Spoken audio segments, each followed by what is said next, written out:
राजा युधिष्ठिर महाराज ने राजसूय यज्ञ किया, बड़े बड़े राजे महाराजाओं को निमंत्रण दिया, बड़े बड़े महात्मा लोग सब भी आए, साधु लोग भी आए, सबको भोजन कराए, सबको दान दक्षिणा देकर विदा किए। लेकिन भगवान कृष्ण ने कह दिया था कि जब यज्ञ पूरा होगा तो 3 बार घंटा बजेगा, लेकिन यज्ञ पूरा हो जाने के बाद भी 1 घंटा नहीं बजा। 3 को तो कौन कहे। युधिष्ठिर महाराज बड़े उदास हुए कि इतना खर्च किया, इतना परिश्रम, और घंटा 1 बार भी नहीं बोला। पूछते हैं भगवान श्री कृष्ण से कि आपने तो कहा था कि यज्ञ पूर्ण होगा तो घंटा बजेगा, 3 बार 1 बार भी नहीं बजा। तो भगवान कृष्ण ने कहा कि हाँ, यज्ञ तो आपने जरूर किया है, लेकिन संत का भोजन नहीं हुआ है। राजे महाराजे महात्मा सबके तो भोजन करा चुके आप, लेकिन संत का भोजन नहीं हुआ।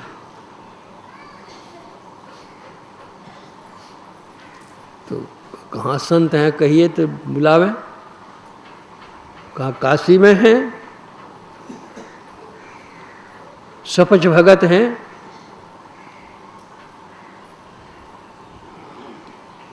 बुलाने के लिए कौन जाए।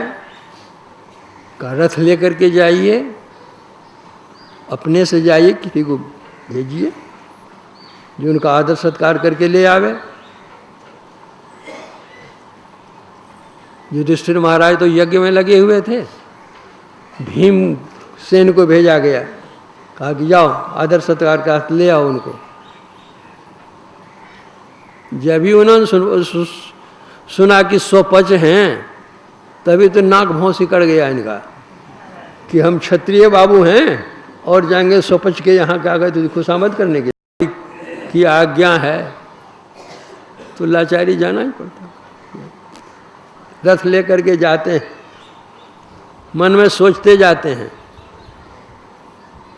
कि कहेंगे चलने के लिए, अगर नहीं चलेंगे उठा करके रथ पर लेकर के चल देंगे।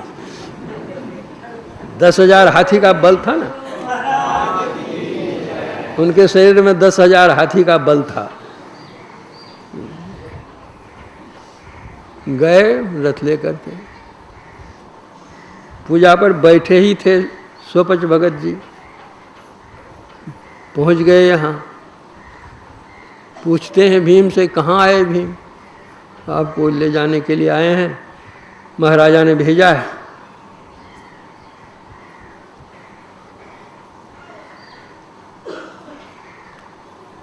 कहा मुझको ले जाकर क्या करोगे?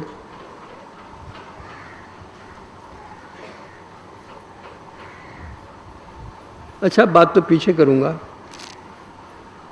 देखो मैं तो बैठ गया हूँ पूजा करने के लिए, मेरी माला देखो वहाँ खुटी पर टंगी हुई, जरा माला दे दो, पूजा करता हूँ फिर तो बात करूँगा। अब इनके मन में होता है कि डोम की माला छुएंगे तो कैसे, और नहीं छुएंगे माला नहीं देंगे तो कहेंगे तुमको एक ठो काम कर बतलाया सो तुम किया ही नहीं, तुम मेरे हम नहीं जाएंगे। तो इनकी भी बात तो माननी पड़ेगी। तो उन्होंने अपनी एक उंगली लगाई, माला टस से मस नहीं हुई, दोनों उंगली लगाई कुछ भी नहीं, 3 उंगली कुछ नहीं, 4 5 उंगली अगर खींचना चाहा, लेकिन माला जो कि तो टस से मस नहीं हुई। जो 10,000 हाथी का बल था, जो बबजिया को उठाकर रखते थे रथ पर, जिनकी माला ही नहीं टस से मस ये कर सकते हैं, तो बाबाजी को टोकरा फेंक। जो गर्व था बस वहीं तो गल गया वो गर्व। अपने से उठ करके लेकर अपनी पूजा करके फिर पूछते हैं बतलाओ क्या बात है, आप को ले जाएंगे, यज्ञ वहाँ हुआ है, लेकिन जब तक आप नहीं जाएंगे यज्ञ पूरा नहीं होगा, महाराजा ने आपको भेजा है। अब मुझे ले जाकर क्या करोगे? बोला कि आपको भोजन कराऊंगा वहाँ पर, महाराज जी आपको भोजन कराएंगे। तो सुबह सुबह ये देखो जी, मैं राजा महाराजा के यहाँ भोजन नहीं करता।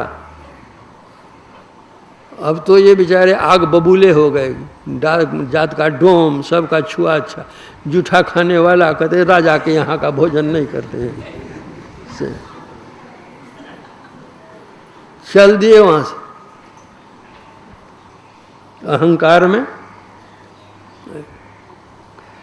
देखते हैं खाली रथ आया है, पूछते हैं महाराज जी कहाँ हो, वो कहते राजा महाराजा का हम छुआ नहीं खाएंगे, सबका छुआ खाने पर कहते नहीं खाएंगे। भगवान कृष्ण ने कहा युधिष्ठिर महाराज से कि राजन, आपके जितने भाई हैं,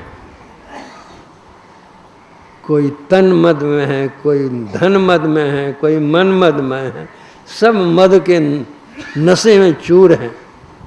आप स्वयं जाइए और आदर पूर्वक लाइए। युधिष्ठिर महाराज स्वयं जाते हैं, प्रणाम करते हैं, अनुनय विनय करते हैं। सुपच बहुत पूछते किस लिए मुझे ले जाओगे? बोला आपको मैं भोजन करवाऊंगा, हमारा यज्ञ पूरा होगा। सुपच बहुत ने कहा देखो मैं राजा का अन्न नहीं खाता, राजा के यहाँ 20 प्रकार के अन्न आते हैं, अपवित्र अन्न होता है, अपवित्र अन्न का भोजन नहीं करता मैं, जाओ। युधिष्ठिर महाराज ने कहा महात्मन, आप जो कहते हैं बिल्कुल सत्य है। राजा के यहाँ विविध प्रकार के अन्न आते हैं, इसमें कोई संदेह नहीं। राजा का अन्न अपवित्र होता है, ये इसमें भी कोई संदेह नहीं।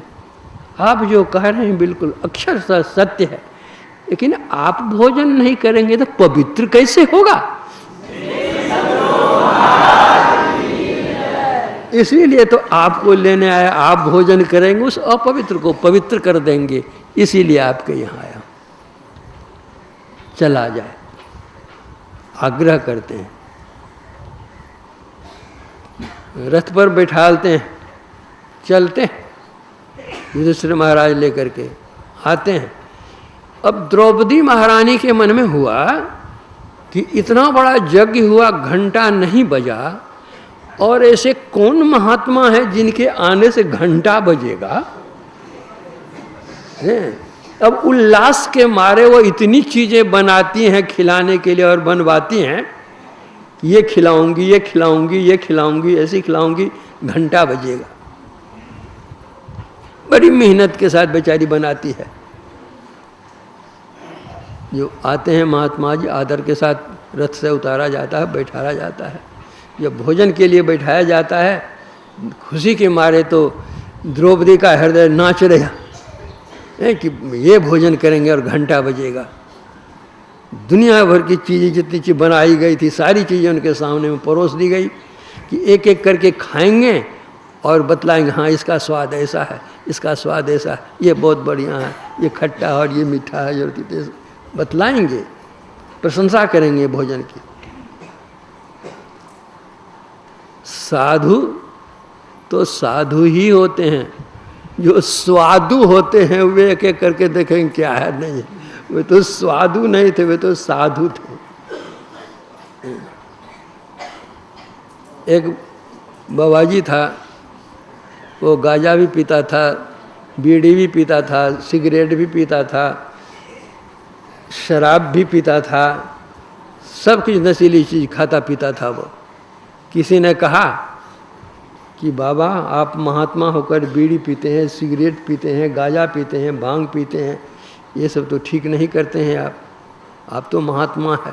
अरे तुम क्या जानेगा, साधु है तो सबको साधेगा, बीड़ी सिगरेट तंबाकू गांजा भांग सबको साधेगा।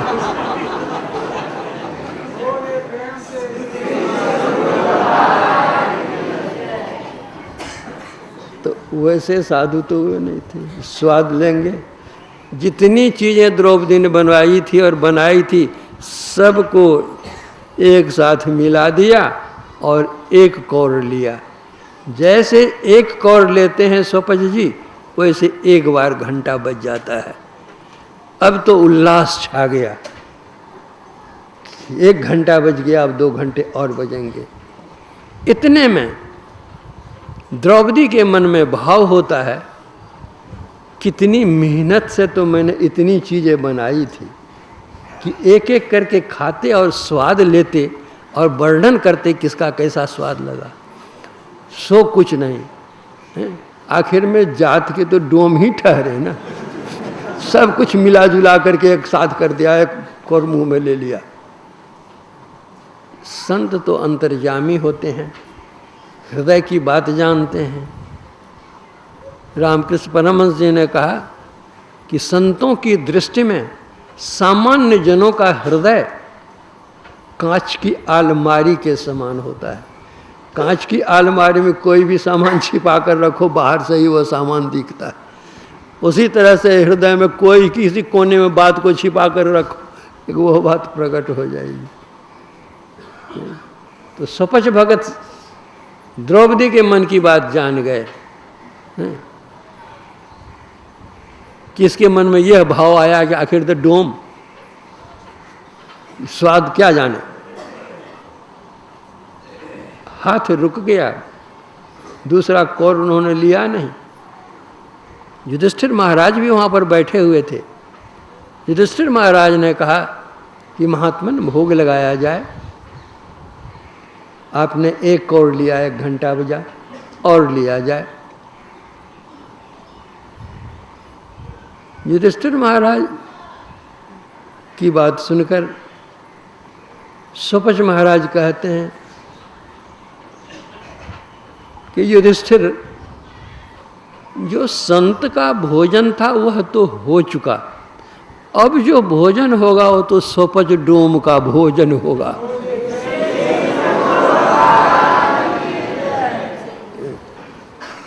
युधिष्ठिर महाराज डर के मारे कांप गए। कहा महाराज ऐसी बात आप कैसे कह रहे हैं? तो हमारा अहोभाग्य है कि आपका पदार्पण हुआ और आपने 1 कौर भोजन किया।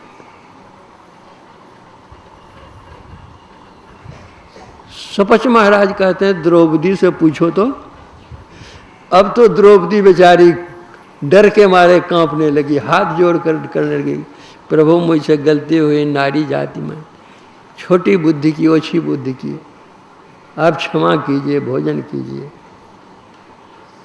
युधिष्ठिर महाराज अनुनय विनय करने लगे कि महाराज भोजन किया जाए।